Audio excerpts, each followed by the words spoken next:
Selamat datang di channel Cerita Derman. Sebelum menonton usahakan like, komen, dan subscribe terlebih dahulu. Oke, tanpa basa-basi kita langsung mulai ceritanya. Malam itu, langit memekat seperti amarah yang sedang menahan ledakannya.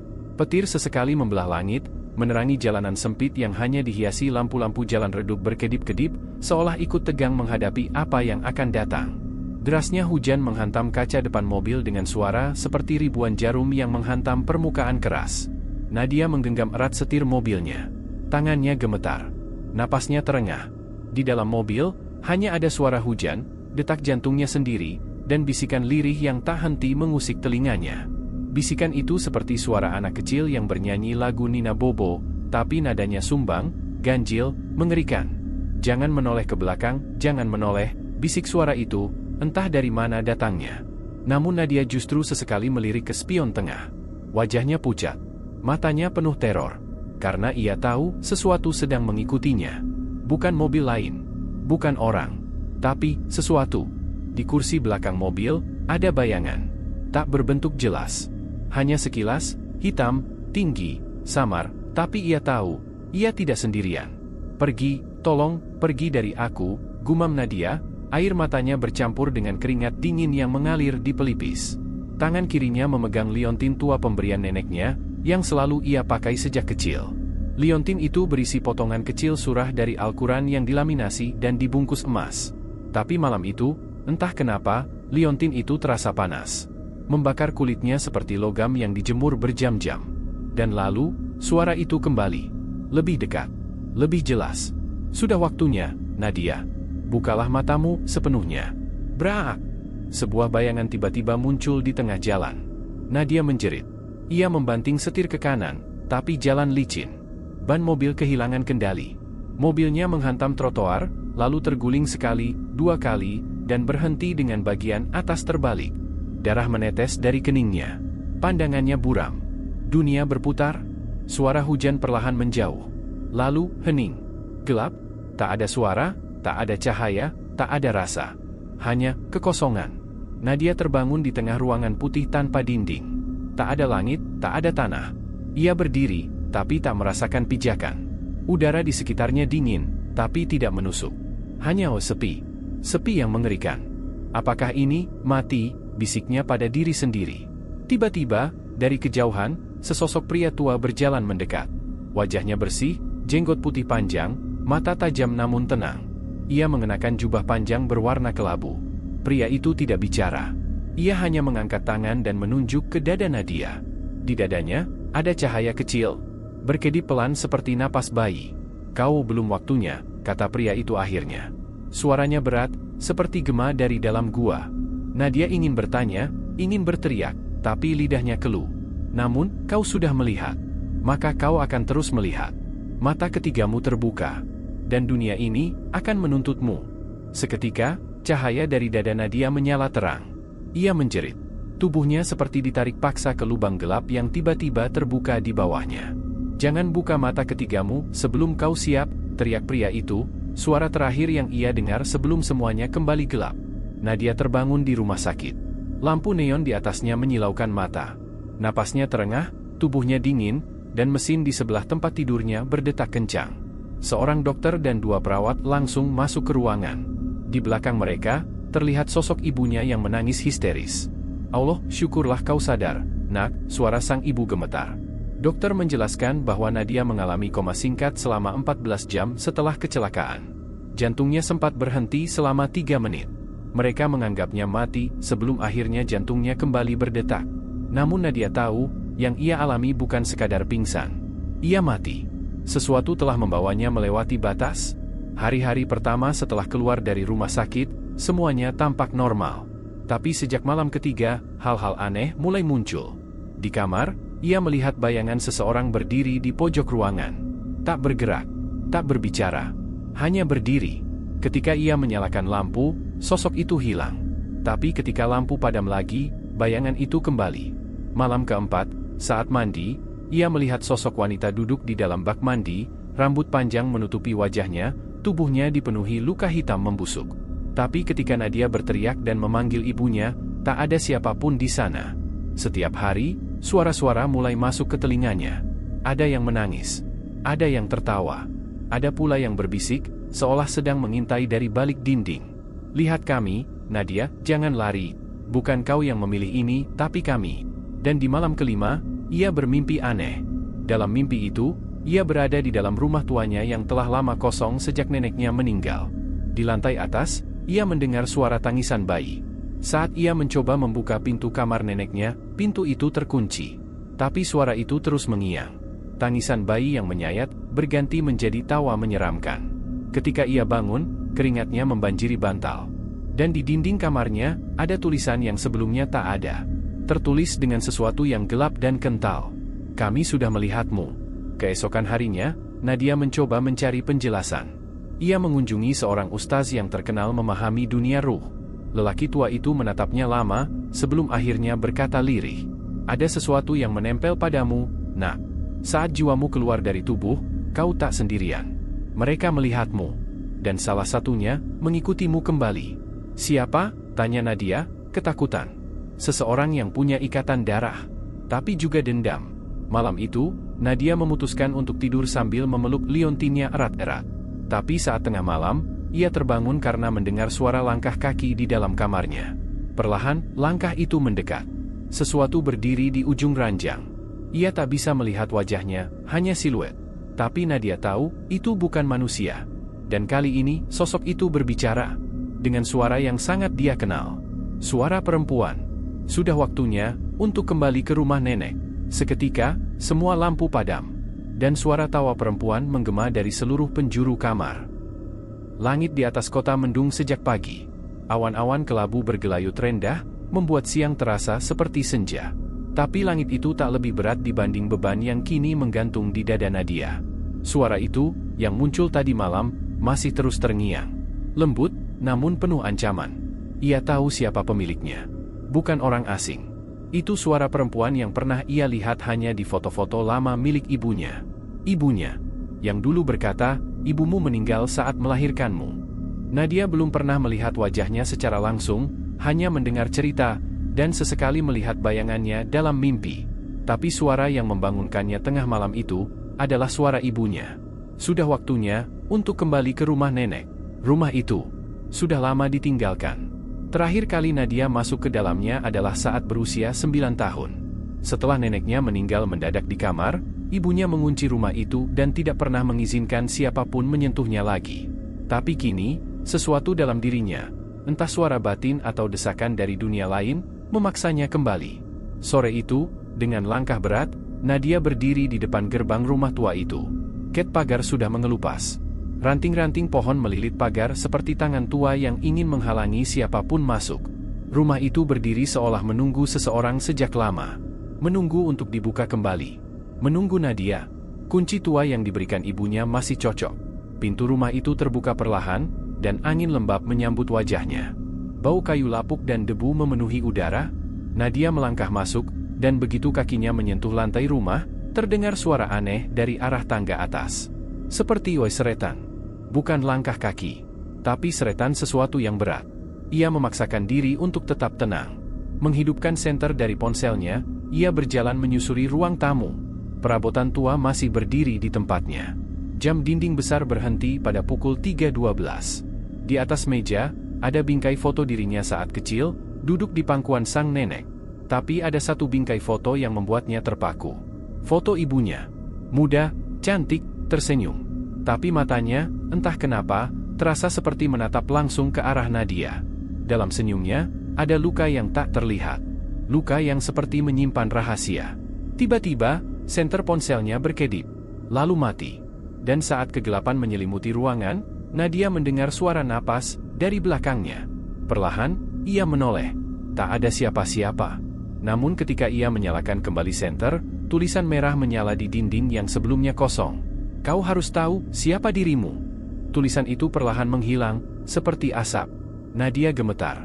Tapi ia tetap naik ke atas. Tangga kayu berderit di setiap langkahnya. Suara-suara aneh mulai berdatangan, bisikan, tawa, bahkan ratapan. Semakin ia mendekat ke kamar neneknya, semakin suara itu jelas. Tangisan bayi. Tangisan itu nyata. Bukan dari mimpi. Ia berhenti di depan pintu kamar tua itu. Gagang pintunya berkarat, tapi tidak terkunci. Dengan tangan gemetar, Nadia mendorongnya. Kamar itu masih seperti dulu. Tirai usang, lemari tua, dan tempat tidur dengan sprei bunga-bunga. Tapi yang membuatnya tak bisa bergerak adalah benda di tengah ruangan. Sebuah boks bayi. Boks itu goyang pelan-pelan, seperti sedang ditidurkan oleh tangan tak terlihat. Tangisan bayi tiba-tiba berhenti. Dan Nadia melihatnya. Di dalam boks, ada boneka tua berbentuk bayi. Tapi matanya bukan dari plastik. Matanya seperti mata manusia. Boneka itu perlahan tersenyum. Giginya hitam. Dan terdengar suara pelan, bukan dari boneka, tapi dari seluruh ruangan. Dia harus dibayar. Kau yang hidup. Dia yang mati. Kini kau harus melihat yang tidak pernah dilihat. Pintu kamar menutup sendiri. Lampu gantung di langit-langit mulai berayun. Angin kencang bertiup entah dari mana. Nadia berteriak, mencoba membuka pintu. Terkunci. Ia memukul-mukulnya. Tapi suara-suara di dalam kamar semakin keras. Aku kedinginan, kenapa aku dibuang? Kenapa dia hidup, dan aku tidak? Nadia berjongkok. Menutup telinganya. Berdoa dalam hati. Menyebut nama Allah berulang-ulang. Dan kemudian semuanya hening. Pintu terbuka sendiri. Ia terdorong keluar oleh kekuatan tak terlihat. Jatuh tersungkur di koridor depan kamar. Saat ia melihat ke belakang, kamar itu telah berubah. Tak ada boneka, tak ada boks bayi. Hanya ruangan kosong dan tirai yang bergoyang perlahan.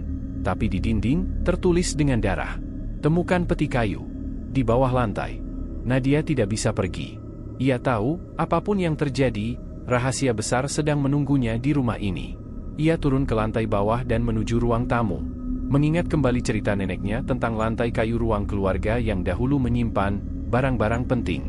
Ia menggeser karpet tua yang menutupi sebagian besar lantai. Di bawahnya, terdapat satu papan kayu yang berbeda warna, lebih gelap, lebih kasar. Dengan bantuan obeng dari dapur, Nadia mencungkil papan itu. Terdapat ruang kosong selebar 1 meter di bawahnya. Dan di dalamnya, sebuah peti kayu tua. Peti itu berat, namun ia berhasil mengangkatnya.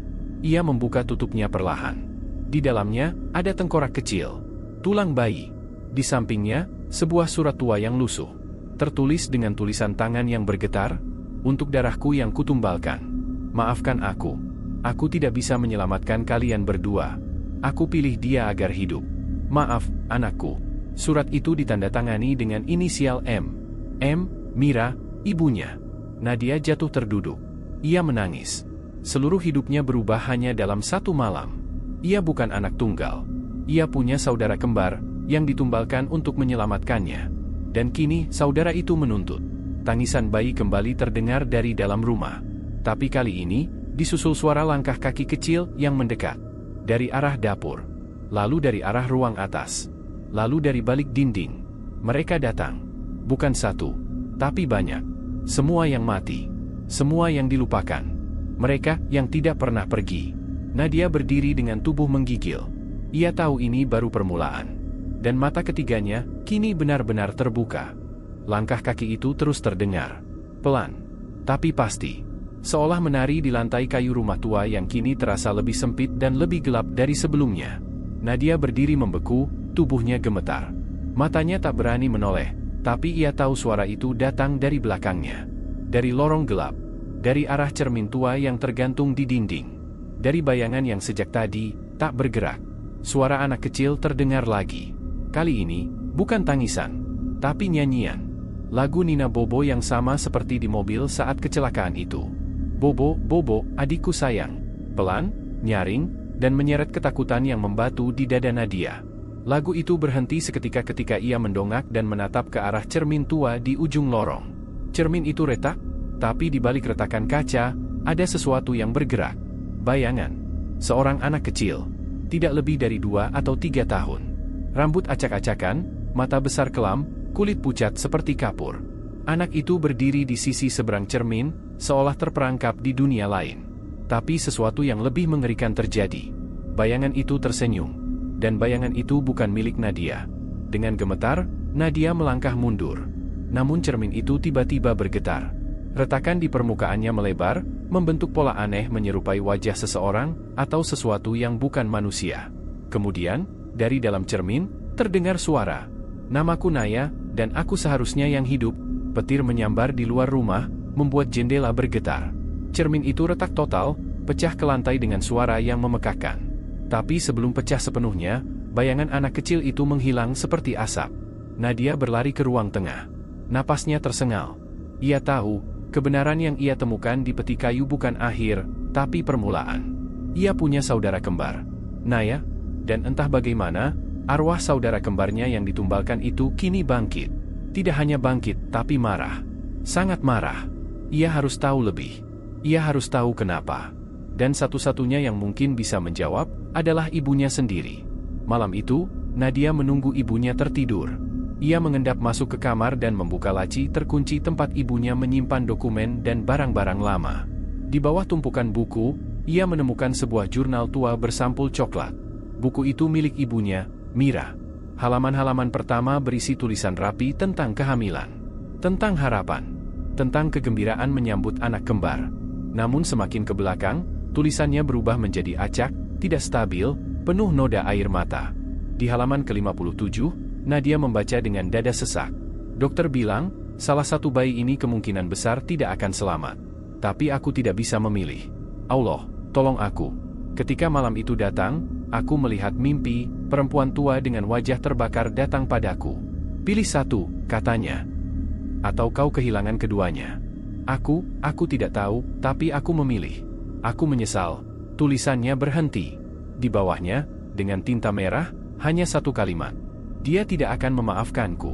Nadia menutup jurnal itu dengan tangan gemetar. Ia menangis.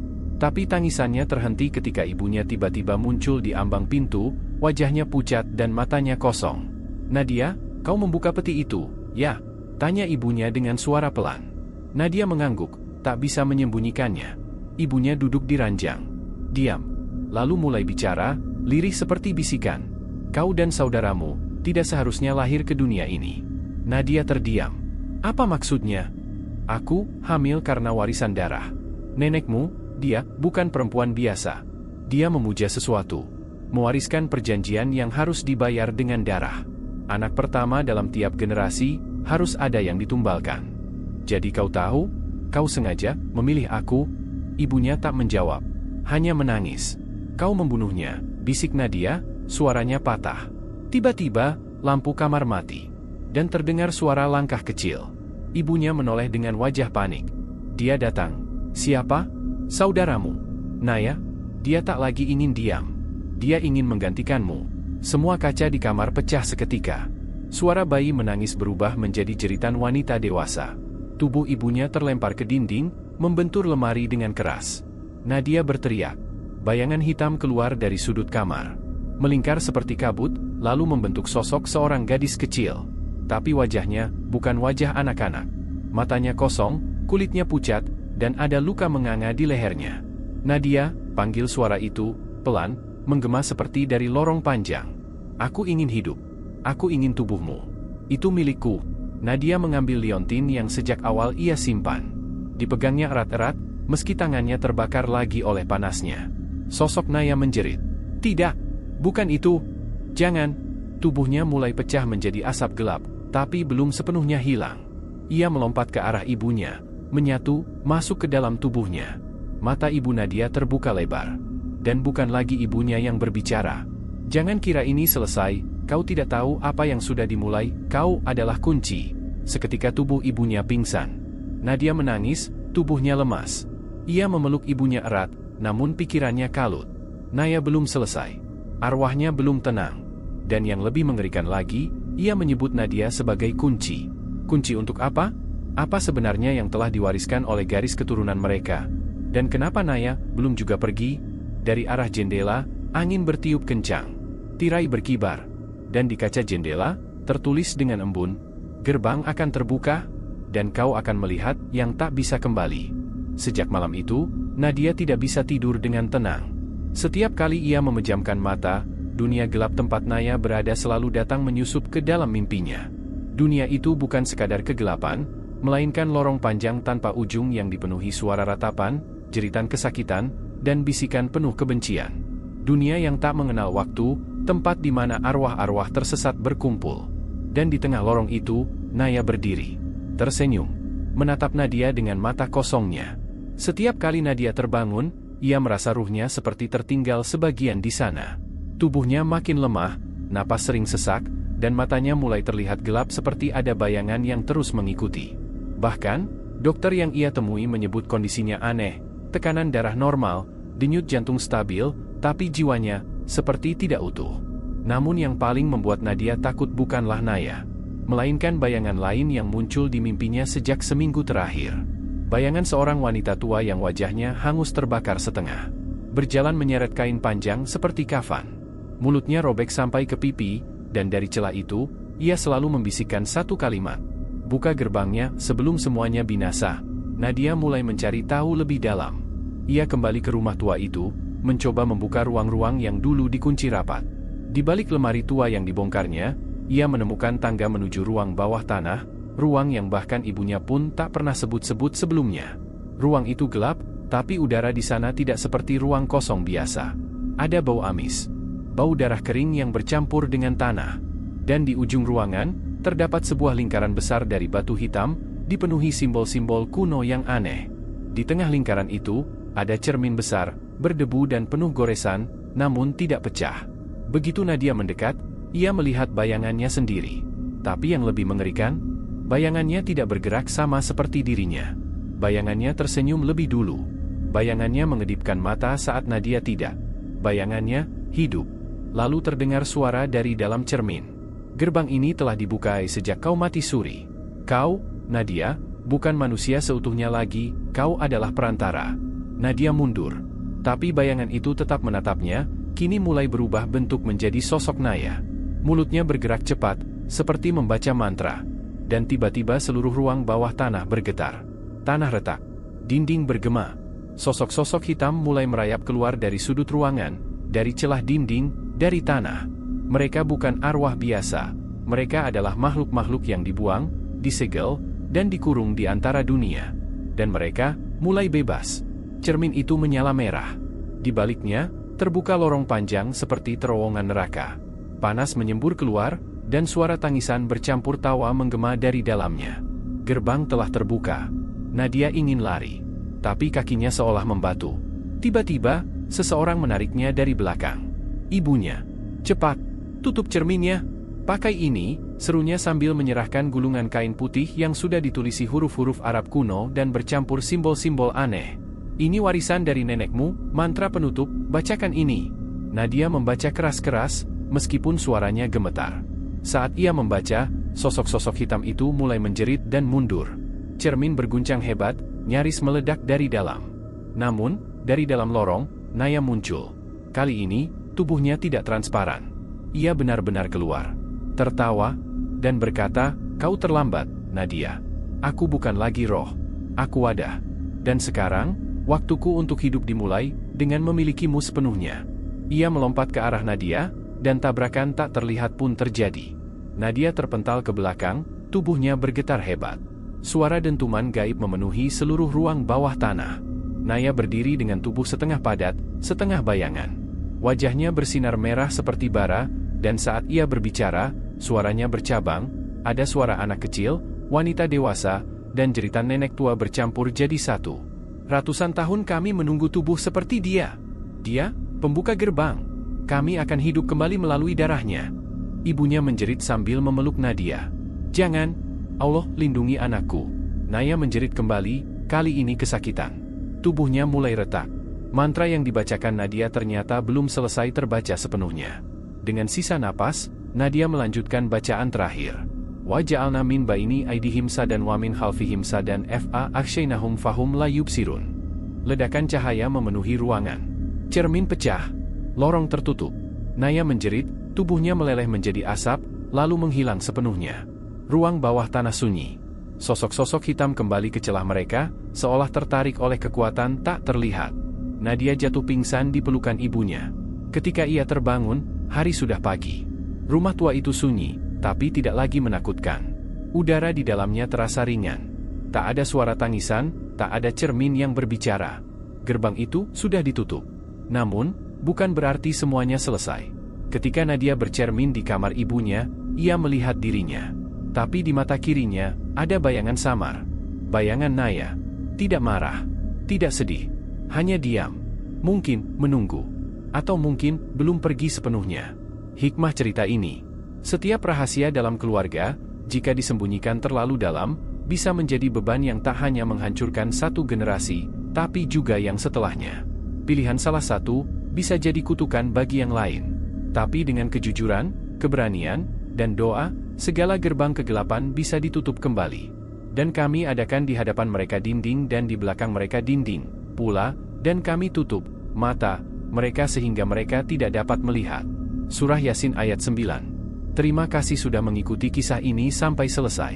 Jika kamu suka dengan cerita ini, silakan like, tulis komentarmu, dan subscribe agar tidak ketinggalan kisah-kisah menegangkan lainnya. Sampai jumpa di cerita berikutnya.